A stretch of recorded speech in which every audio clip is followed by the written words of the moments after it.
Greetings, brothers. I have returned with another great creature for the menageries, and not just mine, but your menageries. The Pnso the Atopodentatus. I'm sorry. Anyways, before we continue on, I've noticed that in our channel, people who haven't watched my videos are not subscribed. And I also ask you to subscribe, but also, I don't know if this is true or not, but if people to get more engagement or so, I would love if you guys would also leave comments and leave likes on them, which would help us reach our crusade to get 1,000 subscribers. But anyways, yes, I have returned with more of these reviews. I forgot how much fun they were. Anyways, we gotta start off with the again, I'll put them aside and we'll get the box out. Pnso. I do recommend you get some of their figures, but they're very expensive. They're not necessarily expensive, they're more expensive. They're not expensive. You know what I mean? But anyways, as we see here, the Atopodentatus, number 33. I can't read all of that. I have it in another language. Different language. And yeah, I really do like how they did pretty good photography for this. Every life deserves your respect. And then this. Anyways, as we move the box to the side, which again, this looks really nice for displays. Anyways, let's look onto the main creature itself. Well, first off, the Atopodentatus is not a dinosaur. This thing was around during the Middle Triassic, found in China. And again, that does not look like a dinosaur to you, does it? Plus, well, for starters, yeah, I had to put a stand on, because if I were to just, if I were to just remove this little, get out. I had to tighten the screw on this again.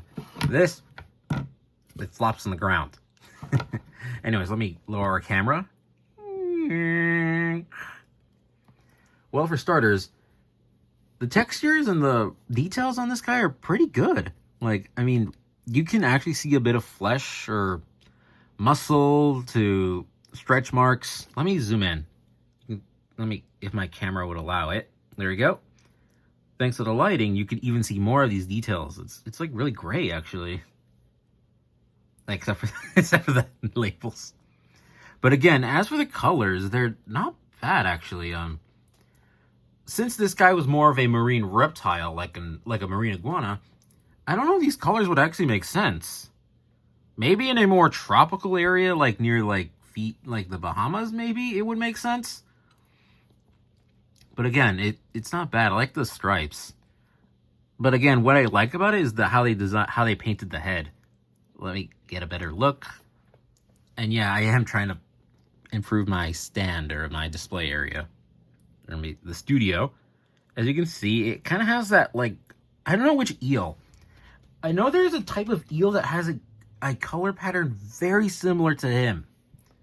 I don't know, I don't remember. I might pull up an image. But again, my copy just has these fine brushes or tones. You can't see it on the camera, but there is actually a gradient of really bright orange on the top of its head, all the way to a mud or rock orange on the bottom. That's what I like about it, is that when you zoom in, I said zoom in camera, there you go. If you zoom in enough, it looks like it has a googly eye. I'm sorry. Mr. Googly Eyes over here.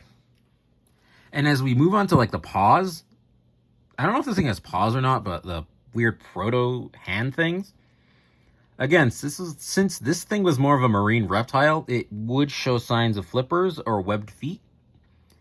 And again, I really like how they added a sort of gradient or a fade-in texture here from these smoother scales to these more rougher scales, since it has to latch onto rocks and swim on the floor of shallow waters to grab sea plants or algae, kelp, seagrass.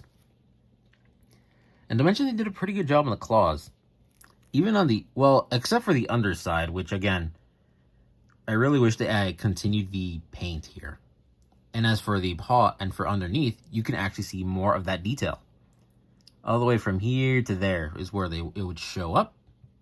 Plus, if you're wondering why it doesn't look like that one image of the zipper lizard, it's because originally when the holotype was found, they assumed it actually was like that and it wasn't a vegetarian.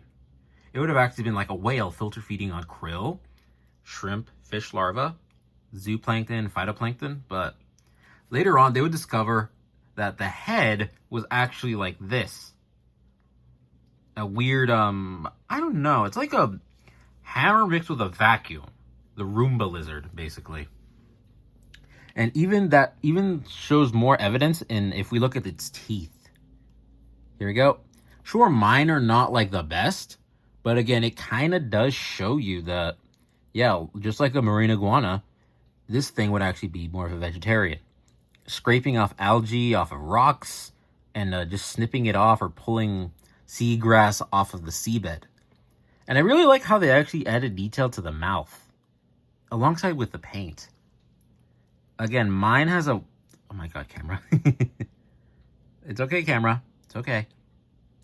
Oh my god. Yeah, there you go. Now we can see that. Yeah, it has a strange sort of like silky smooth pink. Again, I really wish they would paint the mouth inward to show more detail and more detail, because this thing actually has a tongue. It's just really hard to see. But also, I really don't understand why it's in this position, but again, it does show a little bit of sincere, like, regalness, or not regalness, more of a natural, like, pose. Because we don't know if this thing could actually... Wait, I think this thing could actually swim, but we don't know how flexible it is, especially if we look at the tail. I mean, that does look like a marine reptile tail more than a marine iguana's. It looks more like a salamander. Which, again, I really like, though, because, again, let's zoom in on that tail. We get way more patterns.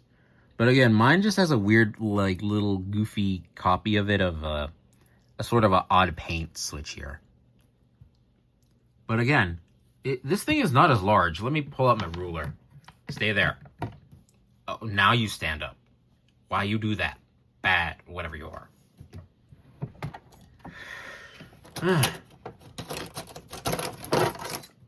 Here we go. As for the size, well, while it's long like this, it's a total of... It's really hard to measure this thing, but it's up to, I believe, 5.5 inches long.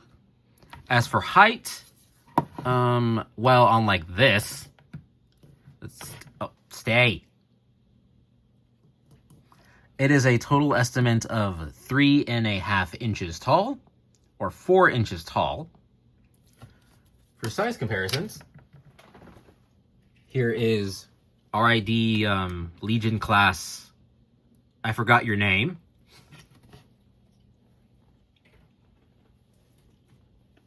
Monster vs. Titan X. I need to watch the show. I love the design. Oh, now you're on the floor. So yeah, this is not really a bad choice. I mean, I really wish we got more animals from the Triassic era and before that. That would be really cool.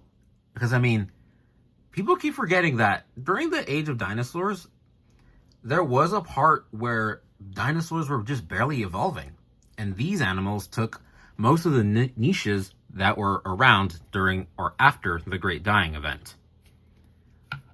But again, I do highly recommend you get this guy. I think he's like $30 or something, or $29 on right now, I believe. I got him on Amazon. And if you are going to, I would actually recommend you get a stand for him. I'm just using the stay. Let me tilt up. I am just using the NECA action figure stand. But again, that looks really good.